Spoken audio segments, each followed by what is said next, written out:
d'achat de leurs salariés, notamment ceux ayant les salaires les plus modestes. Mes chers compatriotes, chères sœurs, chers frères, chers amis de la Côte d'Ivoire, les progrès remarquables réalisés dans tous les domaines au cours de ces dernières décennies l'ont été avec la contribution de chacun et de chacune de vous. Ces progrès ont été possibles grâce au climat de paix que nous avons su préserver ensemble ces dernières années. À cet égard, je salue l'adhésion de tous les partis politiques et la société civile à cette ambition. Je félicite chacune et chacun d'entre vous pour les efforts que vous consentez pour la paix. C'est pourquoi, dans le souci de renforcer davantage la cohésion sociale, j'ai signé un décret accordant la grâce présidentielle à M. Laurent Gbagbo, ancien président de la République. J'ai également demandé qu'il soit procédé au dégel de ses comptes et au paiement de ses arriérés de rente viagère. J'ai aussi signé un décret accordant la libération conditionnelle au contre-amiral Vagua Fossigno et au commandant Jean-Noël Abey, condamnés pour des infractions liées à la crise post-électorale de 2010. Par ailleurs, j'ai procédé à la signature d'un décret accordant une grâce collective à environ 3000 de nos concitoyens condamnés pour des infractions mineures. Voilà, bon, je m'arrête là. Je m'arrête là. Excusez-moi. Voilà, c'est parfait. Bonjour à tous. Aujourd'hui, nous sommes donc le 7 août 2022. C'est aujourd'hui donc la pseudo-fête internationale, enfin, fête de l'indépendance, pseudo-indépendance, voilà, c'est ce que je voulais dire. Donc, pseudo-indépendance de la Côte d'Ivoire, célébrée à Yamoussoukro cette année par monsieur le dictateur Alassane Dramane Ouattara, qui est un poulain, qui est un soldat de la France-Afrique. Vous comprenez? Bon, je me présente, Djoubian, c'est mon surnom sur le net. Je me veux être un authentique panafricain et accessoirement seulement, spécialiste de la France. Bon, vous avez vu, j'ai pris juste 2 minutes là pour une allocution qu'il a adressée au peuple de Côte d'Ivoire, pareil même que ça a été enregistré, bon, qui dure environ combien, 20 minutes, 22 minutes, quelque chose comme ça. Bon. Les 2 minutes que j'ai pris, ce sont évidemment les parties, moi, qui m'intéressent. Vous comprenez? Parce que le blabla qu'il a pu faire auparavant, d'ailleurs, je fais un effort pour écouter, mais alors que j'ai pas envie. Mais comme je dois faire une vidéo, donc voilà. Si j'avais pas de vidéo à faire, je n'avais même pas écouté. Ouais, j'accorde aucune crédibilité à ce monsieur et à tous ceux qui le soutiennent et qui collaborent avec lui. On est d'accord, voilà. Parce que ma religion, c'est la vérité et la justice. Et ces gens-là sont très, très loin. Pour ne même pas dire à des années-lumière. Voilà. Vous voyez? Là, cette allocution, qu'est-ce que c'est? Je donne toujours mon point de vue, je donne mon sentiment. Mais c'est une insulte aux Africains en général et au peuple de Côte d'Ivoire en particulier. Et encore plus en particulier, enfin, pour affronter encore plus de clous, il insulte l'intelligence de M. Laurent Gbagbo et de ses partisans. C'est incroyable. Vous vous rendez compte? Qu'est-ce qu'il nous dit? Ben, tout le long de son allocution, vous faites ceux qui ont gagné des miettes, ce sont les fonctionnaires. Mais ça, simplement, c'est une démarche d'achat de conscience. Il achète les consciences des syndicats en Côte d'Ivoire. Il n'y a pas que les syndicats, malheureusement. Il achète la conscience de beaucoup, beaucoup de gens. C'est malheureux. Et c'est le peuple qui est le dindon de la farce. Vous comprenez? Moi, je fais mon intervention et il se trouve que la jeune sœur, l'honorable, oui, parce que c'est une honorable, malgré qu'elle n'ait pas de mandat encore de député, alors qu'elle le mérite très largement, bien entendu, parce qu'elle a des faits d'armes, contrairement à ces... Ils sont combien? Je ne sais pas si c'est 250 députés en Côte d'Ivoire. Voilà. Hein? Tous les parlementaires de Côte d'Ivoire, là. Elle fait leur boulot. Elle fait le boulot des syndicalistes. Elle fait le boulot des députés. Elle fait le boulot des sénateurs. Sénateurs, bon, on vous rendez compte au stade où on en est. Hein? Il y a même vice-présidente. Je vous dis, la Côte d'Ivoire, pour moi, dites-moi si je me trompe, personne n'a encore... Ouais. J'aimerais bien, si je me trompe, en disant que c'est le seul pays au monde où il y a d'un côté un vice-président et puis d'un autre côté un premier ministre. Je ne connais pas d'autres pays comme ça. C'est soit l'un, soit l'autre. Voilà, on a les deux. Vous voyez, mais, République bananière, mais là, je crois qu'il détient le flambeau, là. Hein, il a là, je le reconnais, là, pour le coup. Hein, il détient le flambeau. Hein, on est donc, évidemment, dans la sphère, hein, la zone des aliénés, la zone des complexés, la zone des corrompus. Et puis, je dis, il y a deux qui sont venus, comment dire ça, deux attributs, hein, deux défauts, deux handicaps encore. Hein, je dis, il y a la zone des jaloux et puis la zone des sorciers. Voilà, les sorciers là. Mais oui, puis d'ailleurs, pour ne pas oublier, il y a une dame là, qui a un certain âge, qui parlait de Madame Balé, en disant que oui, elle est société civile, comment se fait-il que patati et patata. Quand je l'ai écouté, j'ai dit non, mais écoutez. Elle, quand je l'ai écouté, ce à quoi j'ai pensé à la chanson de Bordeaux, le jeune de Bordeaux là. Il a une chanson où il dit les vieilles personnes quittées. Voilà, c'est tout. Hein. Là, une fois que là, ça colle bien, ça correspond là. Les vieilles personnes quittées. Pourquoi? Parce que cette dame-là, elle fait tout son récital en disant oui, elle a créé son ONG et que voilà comment il faut faire. Je dis mais madame, vous êtes bloqué au XXe siècle. Voilà, c'est ça la différence. Alors que madame Poultéric Balé, elle est au XXIe siècle. Donc, allez-y à la retraite, faites-vous oublier définitivement parce que vous êtes tous des corrompus. C'est tout. Hein? Vous faites semblant là. On est installé je ne sais où, je crée mon ONG, ben, en échange j'ai un peu d'argent. N'importe quoi. On vous soudoie, vous fermez votre gueule. Non, mais c'est fatigant. Non. Mais bon, on ne va pas perdre notre énergie, on va rester concentré. Donc, Mme Poultéric Balé, elle a prévu donc demain lundi, voilà, on sera le 8 août 2022. Voilà, c'est ça. Hein. Eh bien, elle va faire donc sa conférence de presse où elle va tout expliquer. D'abord, elle va parler du Mali, et puis elle va parler... comment dire, de l'allocution, elle va décortiquer, elle et son équipe, hein, tout ce qu'a pu dire monsieur Ouattara, sachant que, quelles sont ses exigences de manière générale? Elle dit quoi? Elle souhaite que nous soyons dans un pays où règne la justice sociale, premier point. Un pays où il y a le partage équitable des richesses, deuxième point. Un pays, hein, troisième point, un pays où le respect des lois, voilà, où on respecte les lois. Hein, ou l'application des lois et des mesures prises en faveur des populations. Il faut que ça soit respecté. Hein. Ensuite, elle souhaite hein, que ce soit un pays où on respecte les populations, voilà, le respect des populations par des consultations, voilà, des consultations préalables avant la prise de décisions importantes. Voilà. Alors que normalement, si on nous dit qu'on est en démocratie, ben, les décisions importantes, on devrait passer par la voie référendaire. Oh là non. Mais parce que ce sont des hommes d'affaires qui sont au pouvoir. Il faut bien le comprendre. Parce que des hommes politiques qui sont là pour défendre les intérêts du peuple, eux, ils vont d'abord poser la question au peuple pour dire, bon, qu'est-ce que vous voulez qu'on fasse? Voilà, c'est là comment ça se passe. Mais comme on a affaire à des hommes d'affaires, comprenez bien que ces gens-là, ils sont dans l'imposture. Voilà. C'est ça. Voilà ce que ça donne. Des dégâts. Mais si c'était que matériel, non. Ce qui est malheureux, c'est qu'il y a des êtres humains qui perdent leur vie parce qu'ils n'ont pas à manger, voilà, par exemple. Ils n'ont pas à se soigner, par exemple. Vous vous rendez compte? Alors que nous sommes au 21e siècle, hein, en 2022, voilà. Et puis, M. Ouattara, rappelez-vous, hein, quand il prenait le pouvoir, il parlait de l'émergence. Là, il n'en parle plus, là. Toute son allocution, c'est quoi? Il se fait plaisir, il va même très loin. Si vous avez percuté, à un moment donné, il dit qu'il y a des mesures qui ont été bloquées depuis 1989. Même il attaque Oufoué, de cette façon, parce qu'Oufoué, il est mort en 93. Vous voyez? En fait, nos limites. Il est non limite là. Ah oui. C'est-à-dire qu'il est prêt à tout pour garder le pouvoir jusqu'à sa mort. Ça, c'est une chose. Deuxième chose, c'est que même quand il serait mort, que ses héritiers, que ce soit Birahima ou un autre, en tout cas, qu'ils puissent perpétuer le pouvoir, garder le pouvoir jusqu'à volonté. Et pourquoi? Pour faire plaisir aux Français. Sachant que je vous dis, les Français, en réalité, il est aussi dans un bras de fer avec eux, où eux, ils aimeraient bien qu'il lâche l'affaire parce qu'ils l'ont soutenu réellement pour 2 mandats, mais pas 3. Et là, il a forcé la main en coupant la tête du jeune Kofi, et donc il est là encore. Parce que eux, l'idéal pour eux, c'est par exemple un gars comme Thiam, voilà, qu'ils puissent le mettre pour faire le renouvellement de un 109, vous voyez? Mais sauf que je dis, moi, Thiam, allez, dégage, reste là-bas, fais tes histoires des hommes d'affaires, banque, allez, oublie-nous.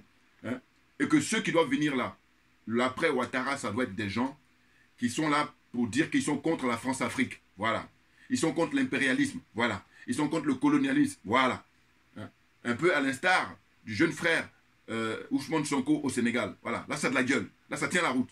Autrement, tous les autres là, qui veulent venir là, juste pour continuer à perpétuer la France-Afrique, je dis non, basta. Hein? Et toute la jeunesse africaine et la jeunesse ivoirienne, hein, on a ras-le-bol. C'est ça qu'il faut comprendre. L'aspiration aujourd'hui de toute la jeunesse africaine. Vous voyez, voilà, la France là, qui nous parle de sentiments anti-français. En réalité, je dis, moi, en tant que spécialiste de la France, justement, je décode, je vais décoder, parce qu'il y en a plein qui font le malin alors qu'ils ne comprennent rien. Donc, on la ferme et puis on écoute. À défaut de dire que, enfin, les Africains revendiquent leur richesse, revendiquent leurs droits, revendiquent leur dignité, à défaut de dire ça, on parle de sentiments anti-français. Bouya! On y va. Donc, dites-moi, parmi toutes les revendications de Mme Balé, qui, elle, va s'exprimer là, hein, donc je veux dire que moi, voilà, en tant que citoyen libre, voilà, donc je donne mon point de vue. Mais ce qui est intéressant, c'est demain, elle, parce qu'elle, elle va faire un travail, j'allais dire, analytique, un travail détaillé, un travail sérieux, voilà. Ah oui, oui, oui. Et c'est là, maintenant, elle va pouvoir dire avec son équipe, qu'est-ce qu'ils envisagent. Ouais. Elle fout la trouille, elle fout la pression à M. Ouattara et consorts, M. Ouattara et la France-Afrique. Et c'est la raison pour laquelle eux, à leur tour, ils veulent le foutre la trouille. Sauf que elle est animée, la force qu'elle a, c'est la force du peuple. Ça, c'est pas visible. Enfin, comprenne qui veut, comprenne qui peut. Ah oui, oui, oui. Tout comme les colonels au Mali, eh bien, la force qu'elle a, ça émane du peuple. Et là, c'est beaucoup plus puissant que tout le reste. C'est puissant que vous, dans les obédiences que vous fréquentez là, qui sont en plein obscurantisme, hein, pour sacrifier la vie humaine. C'est tout ce qui vous intéresse. Alors que elle veut simplement que tout le monde y trouve son compte. Et c'est ainsi que elle va avoir gain de cause tout naturellement. C'est clair. Ce n'est pas les sorciers là qui auront gain de cause sur elle. Jaloux comme ça. Ils sont là, à avoir des miettes, ils se contentent. Et puis elle, comme elle sait qu'elle est désintéressée. Écoutez, M. Ouattara a le culot de dire quoi? De dire que, voilà, il a décidé de signer un papier là, je dis même maintenant, voilà, parce que ces gens, il faut parler comme ça avec eux. Il a signé un papier pour dire que dorénavant, M. Gbagbo Laurent pourra, comment dire, retrouver ses droits. Mais vous vous rendez compte? Nous sommes donc le 7 août, enfin, c'est le 6 qu'il a s'est prononcé, voilà. Donc, le 6 août 2022, il dit ça. Alors que M. Gbagbo a été libéré depuis longtemps. Et qu'il est rentré en Côte d'Ivoire il y a maintenant plus d'un an. Enfin, un an. Il est rentré en juin 2021. Mais on aurait pensé que, dès que la décision de la CPI, la Cour pénale internationale, est tombée, on aurait pensé que M. Ouattara, tout de suite, hein, il signe un décret, il signe tous les papiers là. Voilà. Et puis il dit, M.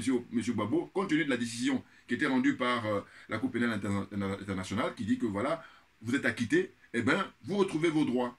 Mais il ne peut pas le faire. Mais pourquoi? Mais parce que ce monsieur, il est le soldat de la France-Afrique. Et donc il est là pour exécuter, hein, toutes les combines, hein, toutes les œuvres malsaines, malpropres, hein, inhumaines de la France-Afrique, de la France, de l'oligarchie française.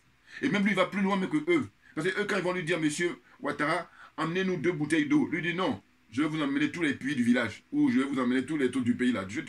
En fait, il fait tout pour qu'il reste au pouvoir jusqu'à sa mort. Donc, il faut bien le comprendre. Ce qui veut dire que les échéances qui arrivent là, il n'y a aucune garantie qu'il n'y ait pas de mort, malheureusement. Et c'est pour ça que je dis, mais les dirigeants politiques ivoiriens, les soi-disant opposants là, vous êtes dans une naïveté à ce point-là, mais c'est impressionnant. Hein? Ce monsieur est au pouvoir depuis 2010, 2011. Bon. Quand vous faites le bilan, il y a des gens qui dorment dans les cimetières. Quand vous faites le bilan, il y a des gens qui ont des doctorats qui n'ont pas de boulot. Quand vous faites le bilan, il y a des postiers qui se font arrêter, qui se font mettre en garde à vue parce qu'ils n'ont pas été payés depuis 3 mois au moins. Parce que des fois, il y a même plus. Et puis je dis, il n'y a pas que les postiers, il y en a d'autres qu'on ne sait même pas, mais ils n'osent pas parler parce que les pauvres, ils ont peur. Vous vous rendez compte? Il y a plein de trucs comme ça qui sont sur la table et le monsieur, il veut faire comme si on était à l'époque du fouet. Parce que Houphouët-Boigny, quand il était à l'époque, il était parti unique. Voilà. Au moins les choses étaient claires. Oh là, on fait un semblant du Koweït à d'autres partis et tout, et puis on s'en fout en fait. Et donc je dis, lui, il est dans cette continuité. La différence, c'est que M. Houphouët-Boigny, et je vous dis toujours, Dieu seul sait si je le critique, je dis qu'au moins, les gens avaient une petite garantie, hein, il y avait des minimums qui étaient assurés. Hein, une certaine dignité qui était accordée, hein, aux Africains en général, c'est-à-dire tous les gens qui habitaient en Côte d'Ivoire, et notamment, et en particulier les Ivoiriens. Vous comprenez? Oh là, il n'y a plus rien. Il y a juste un groupuscule de gens qui ne représentent que quoi? Si je suis gentil, je dis 1%. Allez, Je suis gentil, sinon j'ai envie de dire 0,5. Bon. Eh bien, ce sont eux qui ont confisqué le pouvoir, privatisé comment on appelle ça, la vie politique, hein, privatisé tout. Et ça leur appartient, comme ça, tranquille. Et puis, ils narguent le peuple quand ils organisent leur gala, là, je sais pas, n'importe quoi. Mais c'est impressionnant. Et par contre, je vous dis que M. Ouattara fasse ça avec son épouse. Et d'ailleurs, je tiens à rappeler, mais ne pas oublier là encore, que M. Ouattara est pris en otage par son épouse. Enfin, il y a plein de gens qui sont pris en otage en Côte d'Ivoire. Voilà, chacun prend l'autre en otage. Parce qu'en réalité, pourquoi vous pensez que quand la France veut mettre Thiam, là, et puis, mais c'est sa femme qui est derrière, elle dit non, non, non. Mais parce qu'ils ont tellement volé la Côte d'Ivoire que de leur vivant, il n'est pas possible d'assister à ce qu'on les arrête. Alors qu'il va falloir les arrêter. Ah oui, il est question de ça. Et je dis, moi, par contre, contrairement à eux, je préserve la vie humaine, mais par contre, on va tenir, comment on appelle ça, une justice, de manière à ce que ça soit retransmis. Hein. Tout le monde voit, tout le monde soit témoin, on vous pose des questions pour savoir pourquoi vous êtes amené à tuer les gens, pourquoi vous êtes amené à, comment dire, voler les gens, pourquoi vous êtes amené à piller les richesses, hein, qui appartiennent à tout le monde. Expliquez ça. Et qui est derrière vous, quelles sont vos motivations, c'est quoi vos problèmes. Vous voyez, donc il y a tout ça à faire. Alors que là, les gens, ils ne sont même pas à la hauteur. Ils n'arrivent pas à la cheville des gens et puis ils veulent emmerder le monde. C'est fatigant. J'ai pas le temps, Assimi Goïta. Alors, la suite, c'est quoi? C'est que j'ai pris quelques notes. Et M. Ouattara, qu'est-ce qu'il dit? Il dit qu'avec le Premier ministre, ils ont signé une trêve sociale avec les syndicats. Mais ça veut dire quoi? Ça veut dire que ce monsieur, il corrompt, c'est la corruption tout simplement des consciences. Ah oui, parce que normalement, les syndicats, si ils faisaient leur boulot, mais on ne peut pas se retrouver avec des gens qui ne sont pas payés pendant des mois, voire des années. Ça n'a pas de sens. Or, voilà des corrompus là qui disent qu'ils sont syndicalistes et qui branlent rien. Hein? Ils sont là, profiter du système. M. Ouattara leur donne des sous et puis il la ferme. Et du coup, il a la trêve. Mais pendant toute la durée de ses mandats, il a eu déjà un premier mandat, il a eu un deuxième mandat. Et maintenant, il est dans son troisième mandat. Et il n'y a aucune grève, alors qu'il devrait avoir une grève générale illimitée. Et Mme Poulcheri, mais comme la nature a horreur du vide, c'est elle qui est en train de remplir ce vide-là. Et eux, ils sont jaloux. Et c'est pour ça qu'il y a une dame là, je vous dis, j'ai répondu tout à l'heure, j'ai même envoyé un commentaire pour lui dire, mais madame, votre problème, c'est que vous êtes ringarde. Votre problème, c'est que vous êtes, comment dire, frustré par rapport à cette jeune femme. Parce que vous, vos méthodes là que vous préconisez, c'est de la théorie. Et puis c'est bloqué au XXe siècle. Là, nous sommes au XXIe siècle. Et elle, la manière dont elle procède, c'est comme ça qu'il faut procéder. Vous voyez, c'est elle qui mérite qu'on l'écoute. Parce qu'elle répond aux aspirations du peuple aujourd'hui. Au moment où nous vivons là. N'importe quoi. Et les méthodes anciennes là, ils veulent toujours continuer. Hein? On me donne des miettes et puis c'est bon. Je vais parader dans, je sais pas, quel village de Côte d'Ivoire, quelle commune. Et puis dire, ouais, j'ai mon ONG avec les pagnes. N'importe quoi. Non mais arrêtez. Hein? Non mais c'est fatigant. Bon. Donc je disais que M. Ouattara, hein, il est tranquille parce qu'avec les syndicats, ils ont signé et puis non, foutez-moi la paix. Je vous donne des miettes là et puis vous venez pas faire la grève. Vous vous rendez compte? Vous vous rendez compte? Mais je dis où ils sont mal tombés, c'est quoi? C'est que là, on est à l'heure d'Internet, on est à l'heure des réseaux sociaux. Hein, il y a Facebook, il y a Twitter, il y a tous les réseaux là qui font que l'information elle est diffusée démocratiquement. Plus que jamais. Or, malgré ça, il y en a plein là-bas qui ont des titres de journalistes, qui ont des fonctions de journalistes. Ils font rien, aucune investigation. Ne serait-ce que pour regarder la presse internationale. Quand je dis la presse internationale, parce que eux, quand ils regardent, c'est la presse française. Voilà. C'est ça. Ils sont bornés sur la presse française. Des aliénés, des complexés, des corrompus. C'est tout. Hein. C'est ce qui explique ça. Rien d'autre. Qu'est-ce que vous voulez qu'ils expliquent? Je dis, avant, quand il n'y avait pas Internet, encore, circonstances atténuantes. Mais depuis qu'il y a Internet, aucune. Hein? Déjà, les gens qui n'ont. Moi, je ne suis pas mon boulot, moi. Je veux dire, moi, j'ai mon métier. Mais il se trouve que ce que je fais là, c'est en tant que citoyen libre, en tant que panafricain, en tant que. Comment dire. Patriote, hein, pour défendre les intérêts du peuple, tout simplement. Et je dis, c'est une chance extraordinaire qu'on puisse avoir cet outil-là. Parce que vous imaginez, quand il n'y avait pas cet outil-là, mais c'était la RTI, enfin la chaîne comme ça, de propagande, qui donne toutes les infos, bonnes ou mauvaises. Allez, c'est comme j'ai dit, j'ai déjà dit avant qu'on coupe ma chaîne à l'époque, hein, les anciennes images, les anciennes vidéos que j'ai faites, j'ai expliqué quoi? J'ai dit, mais écoutez, moi, je ne pourrais jamais saluer assez les gens qui ont inventé Internet, notamment le frère du Nigeria. Mais pourquoi? Mais parce que je dis, en fait, quand il n'y avait pas Internet, ce à quoi ça me fait penser, c'était comme si vous avez un seul restaurant. Vous comprenez? Un seul restaurant. Et comme, quand vous avez un seul restaurant, eh bien, ce qui se passe, c'est que vous n'avez pas le choix. Voilà, vous allez manger. Tandis qu'avec Internet, mais il y en a plusieurs restaurants. Donc, quand vous allez manger dans un restaurant et que ça vous plaît, vous continuez. Quand ça ne vous plaît pas, et bien vous changez de restaurant. Donc, pour dire quoi? Pour dire que, étant donné qu'il n'y a pas que les chaînes comme RTI, comme toutes les chaînes, dans chaque pays, il y a une grande chaîne, et bien comme il n'y a pas que ça, d'ailleurs, les gens ne rient même plus parce que les gens ont compris. Et bien, vous allez regarder sur Internet les intervenants, des gens très qualifiés. Hein? Je ne parle pas de moi spécialement, on est d'accord. Mais par contre, je dis toujours que ceux qui ont plus de diplômes que moi, la différence c'est que moi, je ne suis pas corrompu, je ne suis pas aliéné et je ne suis pas complexé. Donc, s'il y a une compétition, je l'ai balayé tout de suite. Voilà. Parce que là, le débat, la discussion que nous avons, c'est pour défendre l'intérêt général. Or, eux, si c'était pour défendre l'intérêt privé, d'accord. Mais comme ce n'est pas le cas, donc hors sujet. Hors sujet. Voilà. Donc, hein, venez pas perdre notre temps, n'importe quoi. Donc, M. Ouattara est dans cette situation-là où il passe son temps même à dire il faut que le peuple fasse des sacrifices.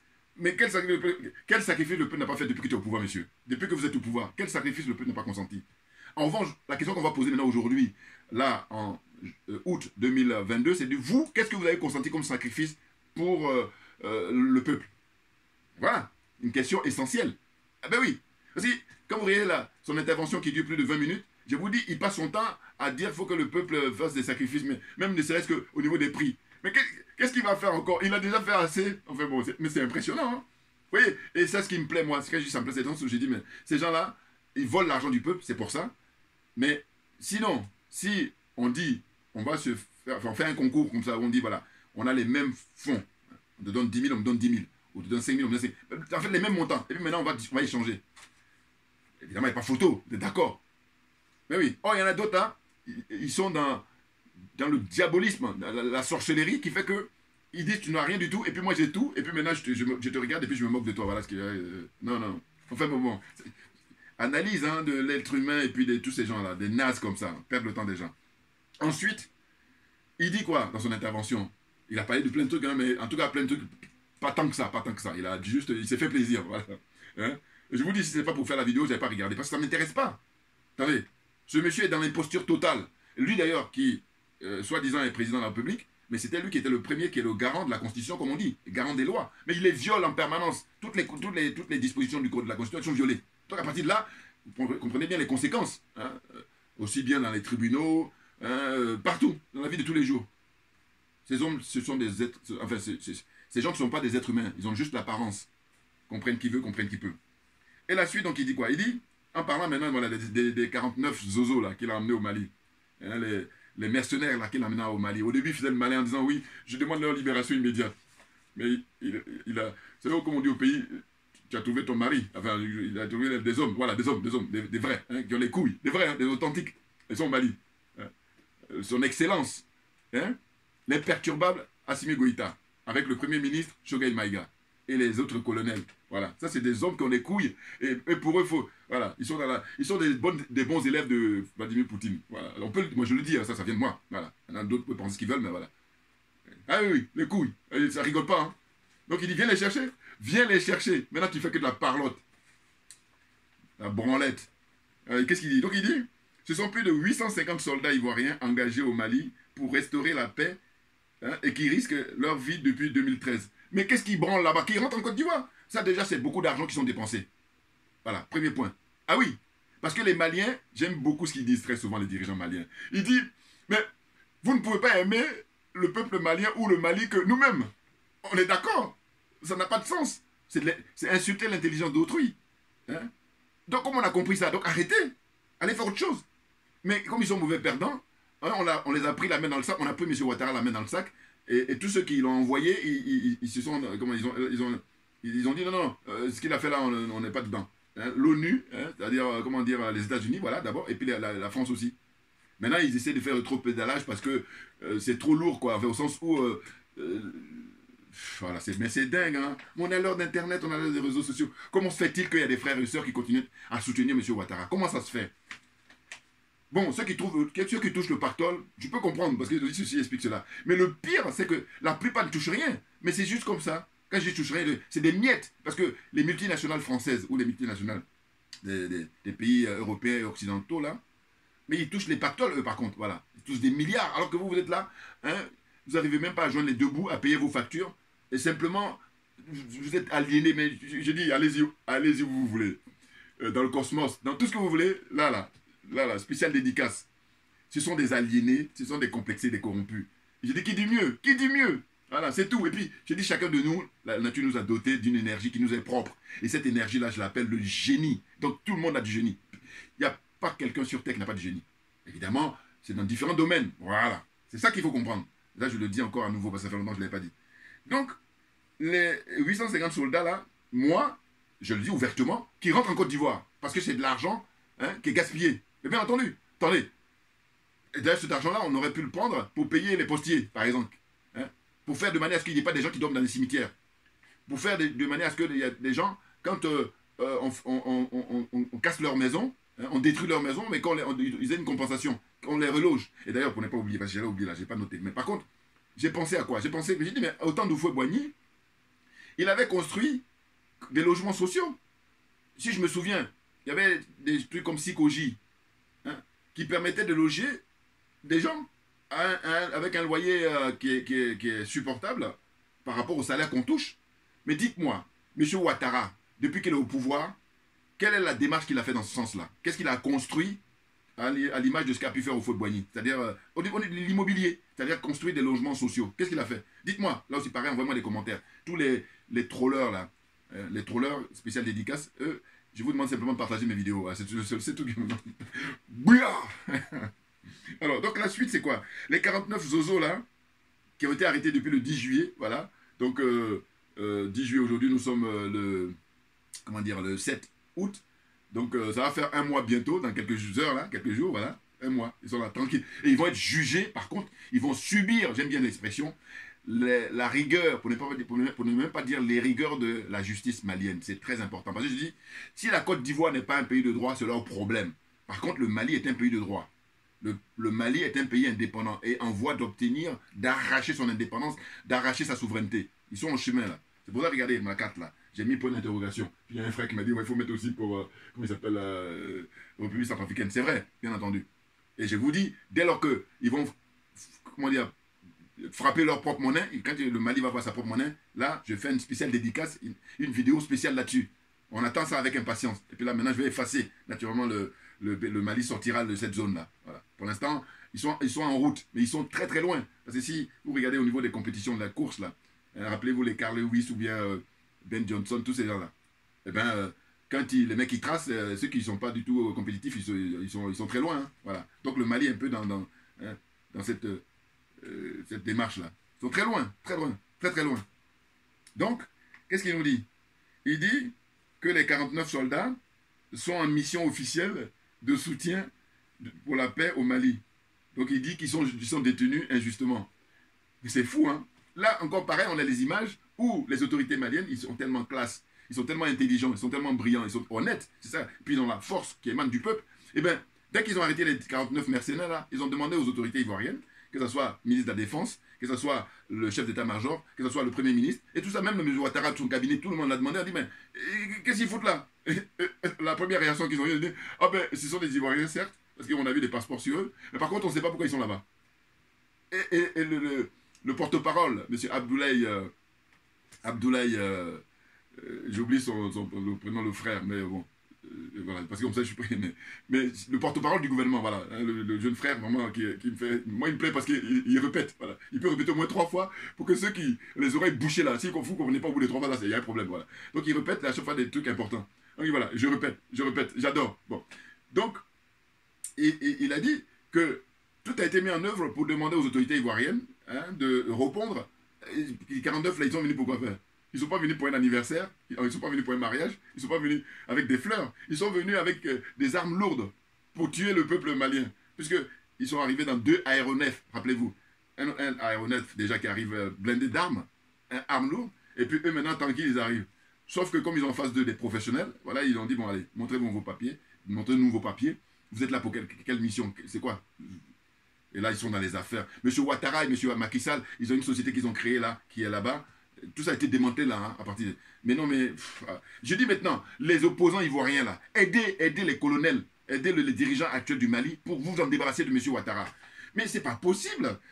Et après, ils font le malin. Moi, ce qui me tue, c'est ça. Il dit, bon, si tu veux pas le malin, je dis, bon, on va t'aider. Mais en fait, les mecs qui sont hors sujet, ils font le malin. Hein? Plus que jamais, vous avez une occasion en or de faire partie de M. Ouattara. Simplement, donner des coups de main aux, comment on appelle ça, aux dirigeants maliens. Parce qu'eux, ils le tiennent là, ils le tiennent par les couilles là. Ils tiennent la France déjà, vous avez vu. Ils sont à l'aise, hein. Lui, il fait allégeance à la France. Or, eux, qu'est-ce qu'ils ont? Ils font comme ils sont des hommes libres. Ils virent l'ambassadeur de France. Avant même l'ambassadeur de France, ils ont fermé RFI et compagnie, hein, les intoxiqués professionnels là, les propagandistes là, ils les ont virés. Qu'est-ce qu'ils ont fait encore? Mais le pompon, c'est la fermeture des bases militaires françaises. Là, royal. Et c'est même pour ça que la France, elle les a là. Les boules, elle les a, mais grave, grave. Maintenant, qu'est-ce qu'elle fait? Elle essaie maintenant de se déployer hein, au Niger, au Burkina Faso, hein, aux alentours. Elle est là comme ça, en train de toujours chercher à déstabiliser le Mali. Vous vous rendez compte, on est au 21e siècle, comment ça se fait que les gens ne comprennent pas ça? Comment ça se fait, chers frères et sœurs? Ah, c'est impressionnant, hein? Punaise. Et là, vous avez M. Ouattara qui fait ce sale boulot-là avec la base militaire qui est là-bas à Abidjan. Bima, 43e Bima. Mais il faut que les opposants, les soi-disant opposants là, mais ça devrait être votre, comment dire, discours permanent en disant nous demandons le démantèlement du Bima. Et ils ne le font pas, ils sont là. Mais vous êtes hors sujet. Et quand Mme Poulcheri, la jeune femme, elle monte au créneau, ils sont jaloux. Donc, ce que j'appelle le nivellement par le bas.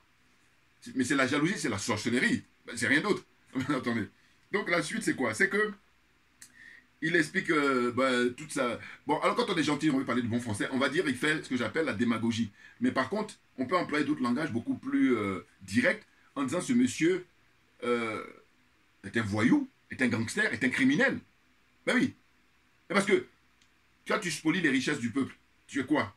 Parce qu'il passe son temps à faire ça. Hein. Bien entendu. Ah, je suis désolé. Alors c'est vrai que c'est une chance d'ailleurs de vivre à l'extérieur. Pourquoi je dis ça? Mais c'est vrai que je dis. Attendez. Ceux qui vont dire oui, pourquoi tu ne viens pas là-bas? Mais parce que si vous êtes partisan de Ouattara, je comprends. Mais par contre, il y en a d'autres qui ne sont même pas forcément, mais qui vont dire ça. Mais j'ai dit, mais vous êtes des sorciers. Moi, ça ne m'intéresse pas. Hein. Voilà. Parce que j'ai dit tout ce que vous faites là comme sorcellerie là. Mais pourquoi vous n'êtes pas arrivé de manière à ce qu'au XXIe siècle, l'homme noir, l'homme africain, ne soit pas le dernier, ne soit pas la serpillère de toute l'humanité? Dites-moi. C'est-à-dire que tout ce que vous faites comme sorcellerie là, qu'est-ce que vous avez gagné? Oh, des minables. Ouais. Dans l'obscurantisme comme ça. Moi, je dis, allez, comme je suis gentil, puis je veux dire, je suis pour préserver la vie humaine, je dis, ben, je fais rentrer en clinique, allez, tout le monde. Puis je dis, un gros budget, beaucoup d'argent pour les éduquer, parce qu'ils ont besoin d'être éduqués. C'est ça qui manque. Mais bien entendu, tout naturellement. L'éducation, dans la France, a fait tout pour perturber la tête des gens, leur esprit et tout ça, et puis ils savent plus où ils en sont. Et puis quand on a la chance d'avoir des gens comme Poulcheri Balé, au lieu de la soutenir, ils sont là pour sorcier comme ça. Ah, c'est fatigant. Voilà, la suite. Donc il dit quoi? Il dit ils mettent tout en œuvre afin qu'ils recouvrent leur liberté. Tu parles. Tout ce qu'il fait là, c'est que de la forme. Voilà. C'est que du bluff. Il ne pourra rien faire. Parce que les jeunes frères là, mais qui sont très courageux, ils sont très intelligents, ils ont posé 3 conditions. Je n'ai pas retrouvé la 3e, mais les 3 conditions qu'ils ont posées à M. Ouattara, parce que M. Ouattara, évidemment, il y a M. Faure Yacine, l'autre dictateur là, des Faure Yacine, il est pris comme médiateur. Moi, ça m'énerve. Vous savez pourquoi? Parce que je dis, M. Nelson Mandela, voilà. Quand tu me dis qu'il est médiateur dans la crise qui s'est posée à l'époque entre le père... comment il s'appelle le père, l'autre qui était au pouvoir auparavant, Kabila, voilà, le père Kabila, et puis Mobutu Sese Seko, voilà, ça me parle. Parce que ce monsieur a fait 27 ans de prison, il a des faits d'armes. C'est-à-dire qu'il a sacrifié 27 ans de sa vie hein, pour la dignité du peuple africain et du peuple sud-africain. Voilà. Donc quand on le prend comme médiateur, ça me parle. Mais des dictateurs comme Blaise Compaoré, des dictateurs comme, comment il s'appelle, Faure Yacine, tous ces dictateurs-là, Sassou Nguesso, tout ça, quand on les prend dans les trucs de médiation, je dis mais la France, mais ils se moquent de nous et ils insultent notre intelligence en permanence. Mais si encore ils donnaient une date limite, ça va. Non, ils veulent le faire jusqu'à perpétuité, jusqu'à la fin des temps. Voilà. Et je me fais un plaisir de rappeler ça tout le temps. Que quelqu'un me dise le contraire. Des nazes, des minables. Alors ensuite, donc il dit, voilà, il fait du bluff là. Alors qu'au départ, il disait, je demande leur libération immédiate. Mais alors que depuis qu'il a dit ça, ça fait maintenant 3 semaines, hein, on attend toujours. N'importe quoi. Non, ils vont passer devant le tribunal. Et j'ai dit que moi, personnellement, j'encourage les frères qui sont au pouvoir au Mali. J'ai dit, écoutez, vous le faites diffuser, radio diffuser, télévision, voilà. Pour que tout le monde soit témoin, tout le monde voit. Qui c'est que vous envoyez? Et puis chaque personne, là, chaque soldat, là, chaque mercenaire, là, il va parler. Parce qu'ils ne sont pas muets, hein. Voilà. Puis ils ne sont pas handicapés. Donc ils vont parler. Dites-nous, qu'est-ce que vous... Non, mais c'est ce qu'il faut faire. Là, quand je dis qu'il faut vivre avec son temps, on est au 21e siècle. Voilà, il faut faire ça pour... Et ça, en faisant ça, ça a un but éducatif. Et puis ça permet à ce qu'ils ne recommencent plus. Ah bah oui, on est d'accord. Oh, ne pas faire ça, ça fait que... Ben, ils vont recommencer. Et moi, comme j'ai dit, mais une fois que j'ai traité un sujet, au suivant, parce qu'on a tellement de choses à traiter, vous imaginez, il faut être efficace. Voilà. C'est incroyable. Vous voyez, donc, ils lui ont fait 3 conditions, et il se trouve qu'il refuse. Hein, M. Ouattara, il refuse. Dans la première condition, ils disent qu'ils lui demandent mais de présenter des excuses. Oui, mais ça c'est énorme, ça. Ah, j'adore, ça j'adore. J'adore. Mais oui, mais non, mais attendez. Quand tu commets une faute, ce qui peut arriver, c'est ce qu'on dit, la faute, l'erreur est humaine. Quoi. Eh bien, tu reconnais. Et en règle générale, quand quelqu'un n'a pas l'intention de recommencer, il s'excuse tout de suite. Et ça, c'est mon bon sens qui parle là. Hein. Mais quand quelqu'un ne veut pas s'excuser, c'est qu'il n'a pas fini le travail. Et qu'il n'entend pas. Non, non, non, non, non, il est dans un truc mais de délire. Et c'est propre à la France, ça. Je vous dis, quand la France, elle vous dit pas de repentance, pas... mais parce qu'ils n'ont pas envie de changer leur vieux logiciel. Il y a de la confiture, elle est bonne. Voilà, c'est tout. Parce que, normalement, je vous dis, je peux vous me prendre de vous à moi, ou de, hein, comme ça, avec votre copain, ou votre ami, votre entourage, voilà. Ou votre collègue, tout ce que vous voulez. En tant qu'être humain, vous commettez, ça peut arriver, eh bien, normalement, spontanément, vous dites, ah, excuse-moi mon frère, ou excuse-moi ma soeur. Et si vous êtes sincère, ça veut dire que vous n'avez pas envie de recommencer, parce qu'il ne faudrait pas recommencer, parce que c'est une erreur que vous avez commise. Mais quand vous ne voulez pas vous excuser, c'est que non, vous n'avez pas terminé. Vous êtes là pour faire toujours du mal. Voilà. Et ça, c'est mon bon sens. Hein, voilà. Puis il y en a d'autres qui font le malin. Alors que... Enfin bon, allez, on avance. Donc, premier point, ils refusent. Donc voilà. Et il paraît qu'ils sont retrouvés avec comment on appelle ça? Il y a la délégation malienne, hein, conduite par le ministre des Affaires étrangères, M. Abdoulaye Diop. Et puis d'ailleurs, les deux Abdoulaye d'ailleurs, parce qu'il y a eu le colonel Abdoulaye, je m'excuse, hein, parce que c'est vrai que je ne devrais pas, mais bon, ça c'est mon défaut, ça. Moi les noms des gens, j'ai du mal. Mais bon, cela dit, le porte-parole du gouvernement, voilà, du gouvernement malien, voilà.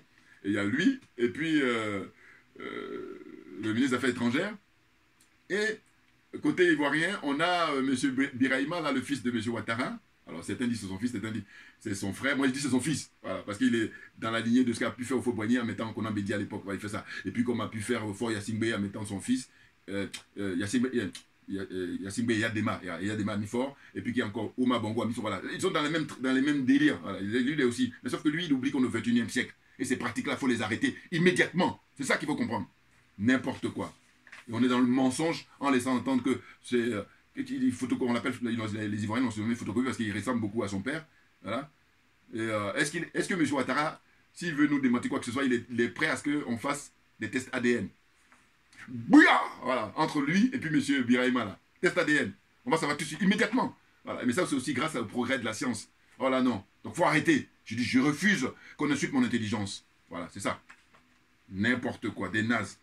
Donc, deuxième point, les revendications de, comment on appelle ça, des dirigeants maliens, hein, le colonel, son excellence, l'imperturbable Assimi Goïta, et puis le premier ministre Choguel Maïga et les autres colonels. Qu'est-ce qu'ils demandent? Ils disent, il va falloir, M. Ouattara, que vous expatriez, que vous estradez tous les opposants là, qui sont là-bas en Côte d'Ivoire. D'ailleurs, je me suis dit, mais qu'est-ce qu'ils foutent en Côte d'Ivoire là-bas? Pourquoi ils ne sont pas en Nouvelle-Zélande? Pourquoi ils ne sont pas au Canada? Pourquoi?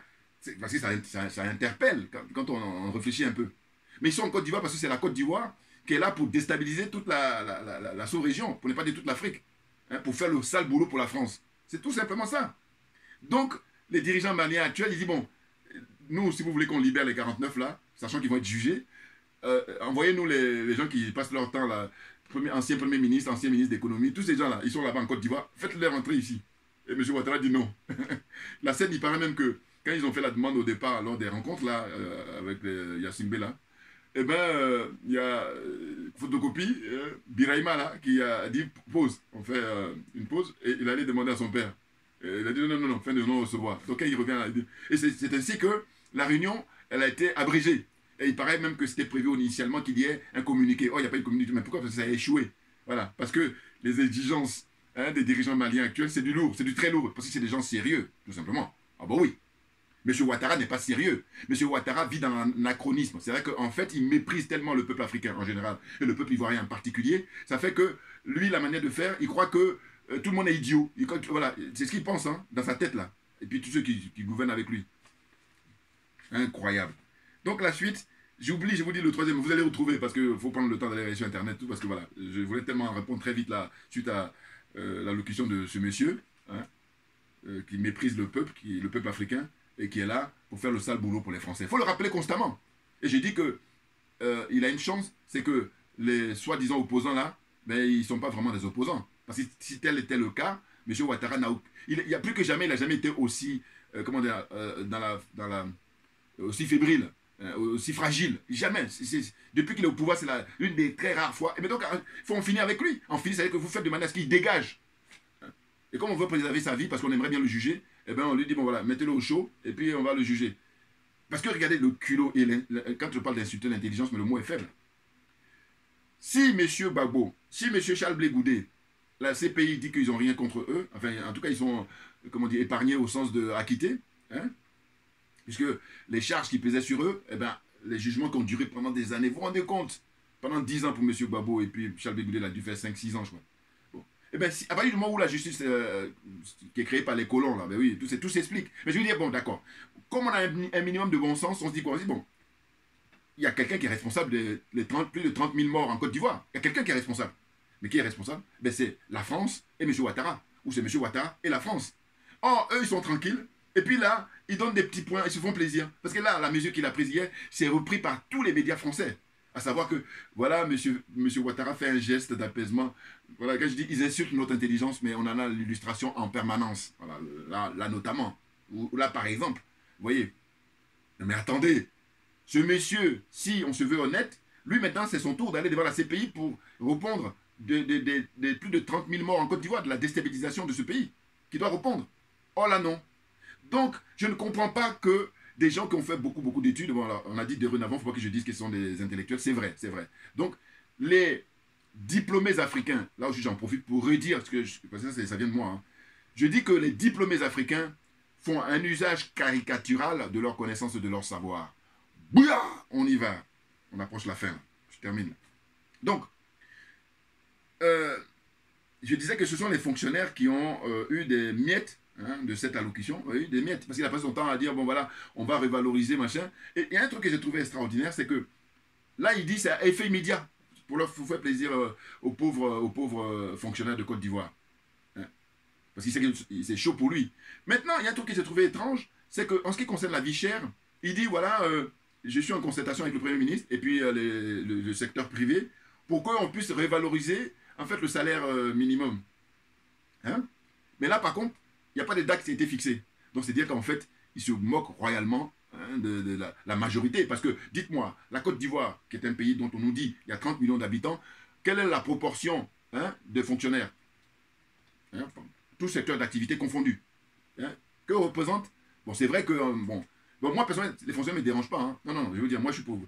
J'adore la fonction publique. Simplement, je suis rigoureux. C'est-à-dire qu'en fait, moi, bien te payer, mais par contre, tu fais bien ton travail. Ah ben oui, j'ai une fibre comme ça. Militaire et sociale. Ah oui.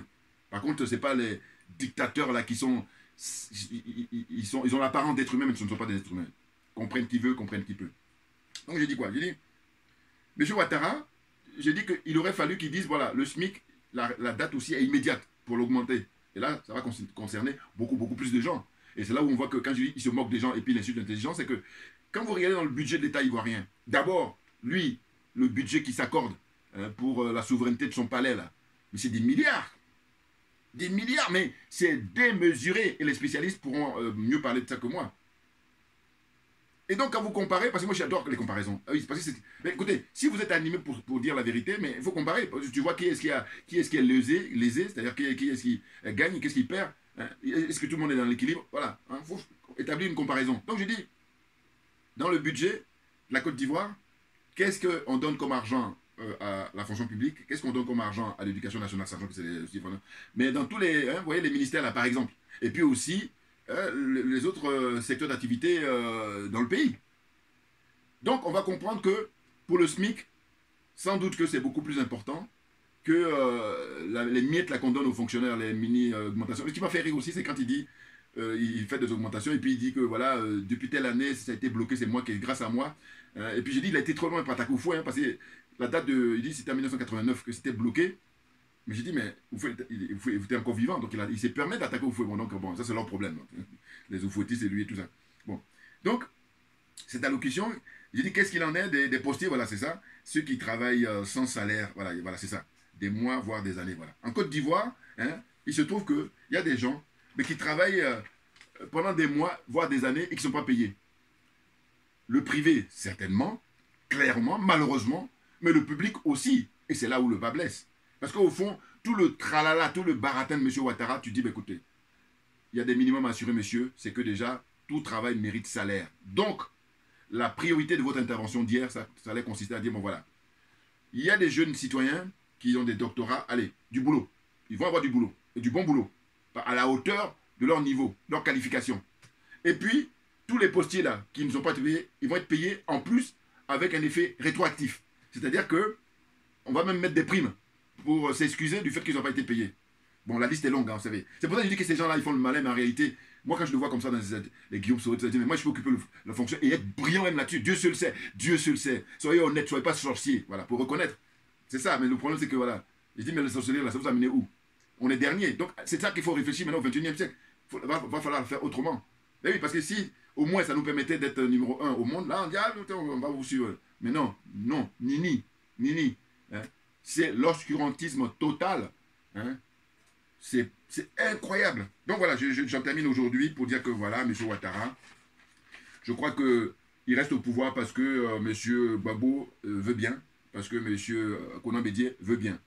Parce que sinon, si ces deux personnalités-là, ils prennent leur force pour soutenir Mme Poultcherik Balé, ou avant même Mme Poultcherik Balé, elle est dans la course depuis, enfin en tout cas, dans sa démarche depuis 2016 au moins. Et je rappelle que c'est une femme qui a 3 enfants. Et c'est une femme qui, normalement, travaillait en tant que sociologue dans une structure qui appartenait à l'État. Et quand on l'a mis en prison pendant 8 mois, quand elle sort de là, tout est gelé, elle n'a plus rien. Bon, comment elle fait pour nourrir sa famille? Question. Vous voyez? Et puis là, j'allais oublier, M. Ouattara, pour les prisonniers politiques, là, il libère beaucoup de gens qui ont des, comme il appelle ça, des délits mineurs. D'accord? Mais ça aurait été mieux pour la réconciliation, la vraie, mais de libérer tous les prisonniers politiques, sans exception, eux tous, et non pas sortir de... Vous vous rendez compte, l'insulte, et c'est pour ça que je dis, bon, M. Gbagbo et puis M. Henri Konan Bédié, ils ont été le voir d'abord individuellement, et puis ensuite, ils ont fait même le best-of, tous les deux ils sont allés, et quel est le résultat des courses? Et ce qui fait que tous ceux qui soutiennent M. Gbagbo, tous ceux qui soutiennent M. Henri Konan Bédié, rendez-vous à l'évidence, chers amis, que M. Ouattara, il n'entend rien du tout que le rapport de force, et que si vous voulez le laisser au pouvoir, c'est votre choix. Mais foutez-nous la paix, parce que nous, on a décidé de nous occuper de lui, de manière à ce qu'il puisse partir le plus tôt, parce qu'il a assez fait de mal. Il a assez tué les Africains comme ça. Voilà. Merci à vous tous pour votre attention, et puis à très bientôt. On lâche rien, parce que c'est nous qui avons raison. C'est clair.